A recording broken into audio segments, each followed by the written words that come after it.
ఇందిరమ్మ ఇళ్ల విషయంలో జిల్లా స్థాయి మొదలుకొని గ్రామ స్థాయి వరకు అధికారులు సిబ్బంది ఎలాంటి విమర్శలు ఆరోపణలకు తావు లేకుండా చూసుకోవాలని జిల్లా కలెక్టర్ ఇలా త్రిపాఠి అన్నారు. గ్రౌండింగ్ మొదలుకొని ఇంటి నిర్మాణం పూర్తయ్యే వరకు ఇందిరమ్మ ఇళ్ల విషయంలో పూర్తి పారదర్శక ప్రదర్శించాలని చెప్పారు. గురువారం జిల్లా కలెక్టర్ ఇలా త్రిపాఠి నల్గొండ జిల్లా దామరచర్ల ఎంపీడీఓ కార్యాలయాన్ని ఆకస్మికంగా సందర్శించి ఎంపీడీఓ, తహసీల్దార్, మండల ప్రత్యేకాధికారి, గృహ నిర్మాణ శాఖ అధికారులతో ఇందిరమ్మ ఇళ్లపై సమీక్షించారు.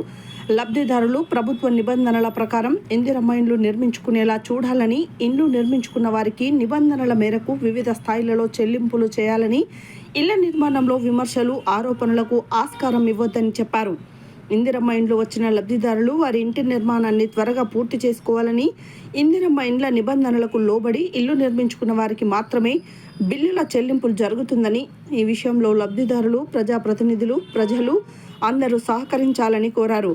స్థానిక సంస్థల ఇన్ఛార్జ్ అదనపు కలెక్టర్ నారాయణ్ అమిత్, గృహ నిర్మాణ శాఖ పీడి రాజ్కుమార్, మండల ప్రత్యేకాధికారి డీసీఓ పత్యా నాయక్, తహసీల్దార్ జవహర్ లాల్, ఎంపీడీఓ, గృహ నిర్మాణ ఏఏలు తదితరులు పాల్గొన్నారు.